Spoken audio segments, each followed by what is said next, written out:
Magandang oras mga kababayan, mga kart lover. Bakit nga ba ang 7 pulis lamang ang kinasuhan ni Kirwin ngayon? Bakit wala siyang naituro na sinasabing pinakamataas na opisyal ng bayan ng Ormoc?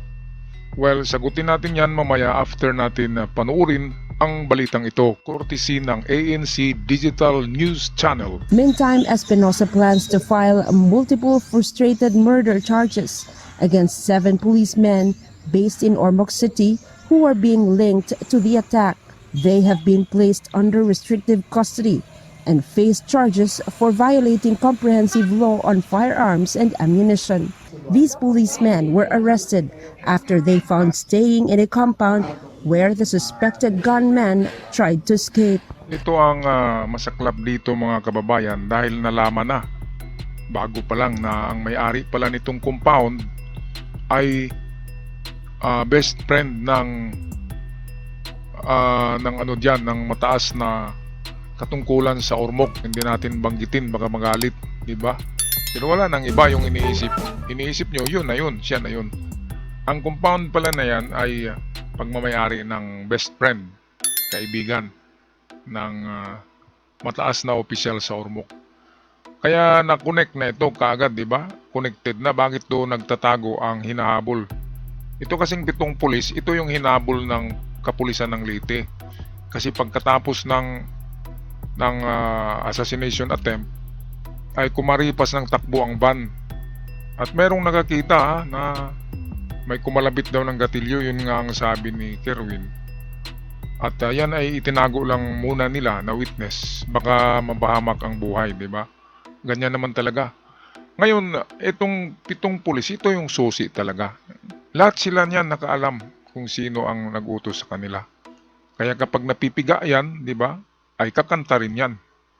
At yan ang ating hihintayin. Kapag nakulong yan, siyempre, madadama yung kanilang pamilya. Kaya ikakanta na nila, tabla-tabla na yan, di ba? At lalong lalaki itong issue na ito. Okay, patuloy tayo. Espinosa believes more police officers from Ormoc City are involved in the incident. May umiscape na 3. At ang 3 na yon, na-identify ko na. Identify ng tao na nakakita kasi palagi yang pumapasyal dito at known din siya na police. The PNP has yet to identify the owner of the residential compound where the police officers were arrested. Ito pong tao na may-ari ng compound po ay kaibigan po ng isa pong kilalang congressman din po sa lugar po. Ayun, sino ba bang ibang congressman dyan? Marami ba? Marami bang congressman sa Ormoc? Isa lang yata, di ba? At yung 7 pulis na nahuli, ay hindi lang pala 7 yun. Meron pang 3 nakatakbo daw, sabi ni Kerwin. So doon siguro sa 3, isa doon ang kumalabit sa gatilyo. Kasi nag-negative sa parapin ang 7 eh. So bali niligaw lang nila ang mga pulis para hindi mahabol yung 3. So sila ay bali yung nagpahabol. Ang mga inosente. Pero yung 3 talaga na nag-snipe ay tumakbo. Hiwalay sa pinakagrupo nila. Pero ganun pa man merong nakakita eh. Kaya lalaki ng lalaki talaga ang hidwaan na ito ay tatagal yan. Tatagal kasi siyempre naman kakasuhan ni Kerwin. At kung hindi yan maayos ni Richard at kapag lalaki pa yan, marami ang sasakay, ay baka katapusan na ng career ni Richard at ni Lucy. Kaya dapat ngayon pa lamang ay ayusin na ni Richard yan kung ano man yan. Kung totoo ba o hindi. Kasi siya talaga yung kahit sinong mag-analyze sa kanya papunta eh. Sa kanya papunta yung yung pagiging mastermind. Di ba kaya para ma-free ang kanyang sarili ay harapin niya si Kerwin. Harapin niya. And then i-clear niya ang kanyang sarili, di ba? Kasi ano lang naman yan eh. Ano ba naman yung pagiging congressman, pagiging mayor sa isang lugar? Ipagtanda natin, pag edad natin ng 70, wala na eh. Ugod-ugod na tayo, ano pa naman yan? Cause lang yan ng away eh. Kaya kung matalo, edi talo. Kung manalo, manalo. wag nang ipagpilitan ang sarili katulad ni Digong, ni VP Sara na ipinipilit talaga ang sarili na makabalik sa kanilang mga pwesto. Okay, patuloy tayo sa balita courtesy ng ANC Digital News Channel. The policeman tested negative from paraffin test, but it's not conclusive proof that they did not fire a gun. Marami po kasi yung pamamaraan na posible po na kung bakit hindi ka po magka-gunpowder residue. The attack on Albuera Leyte mayoral candidate Kerwin Espinosa is deliberate. Sharon Evite with that story. Albuera Leyte mayoral candidate Roland Kerwin Espinosa is still having difficulty moving his right arm after sustaining a gunshot wound in an assassination attempt during a campaign rally in Barangay Tinagan, Albuera Leyte last Thursday. He rejects allegations the attack was staged. Espinosa was responding to statements made by Leyte 4th District Representative Richard Gomez the attack was scripted. Kita nyo, dumudugo pa. Ganun kalaki ang butas, ma'am.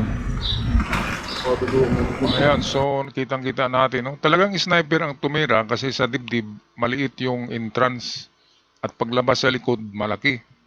1 inch ang butas. Kaya sniper talaga. Magaling tumira kasi malayo eh. Muntik na eh, 2 inches na lang puso na, di ba? Ang laki-laki ng butas sa likod. Hindi nga may angat niya ang kanyang braso. Talagang namaga, di ba? At merong na-damage diyan na mga tissue eh, merong mga naputol na ugat diyan.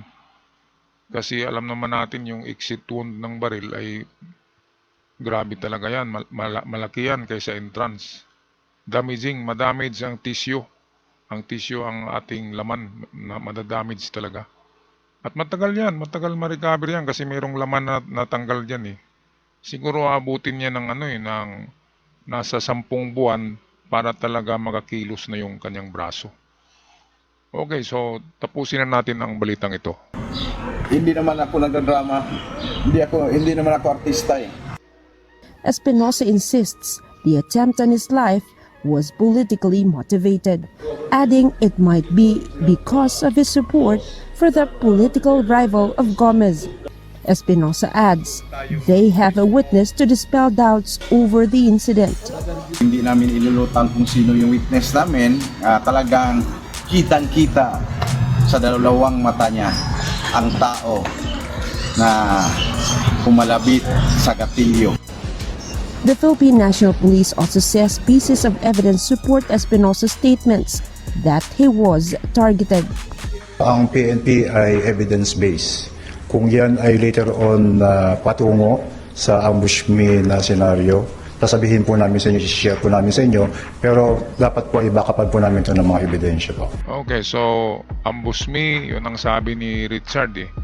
Malayong mangyari na ambush me kasi malaki ang sugat at tatlo lahat ng tinamaan, di ba? Hindi pwedeng scripted. At hindi pwedeng scripted yung barilin ka sa dibdib mo. Sino ba namang papayag na magpabaril ka sa dibdib? Kunting mintis lang, patay ka dyan eh. Kaya 101% na hindi scripted. Kaya kapag matuloy na ang kaso na ito ay may madadawit talaga. Kasi itong ituturo na triggerman, yung kumalabit, ituturo yan eh ng witness. Ay magipit yan eh. Alangan naman na siya lang yung makulong, kaya mangdamay-damay na yan. Pero kung bibigyan yan ni congressman ng, sabihin natin, magpakulong yung triggerman, aakuin niya na walang nag-utos, siya lang bumaril. Okay, bigyan siya ni congressman ng 50 million, di ba? 50 million, papayag na yan. Papayag na yan na magpakulong siya ng prosecuted murder ay hindi yan lifetime eh. Siguro nasa 20 years. So pwede na, meron siyang 50 million. Ganun na lang ang gawin ni Richard yan. Hindi pala. na slip of the tongue lang, di ba? Ng tinuturong congressman. Alright, so kung magpaalam na mga kababayan hanggang sa muli at sa mga bago pa lamang nakabisita sa ating channel, huwag kalimutan i-subscribe ang ating channel para ito lalago. Hanggang sa muli, paalam at maraming salamat sa lahat.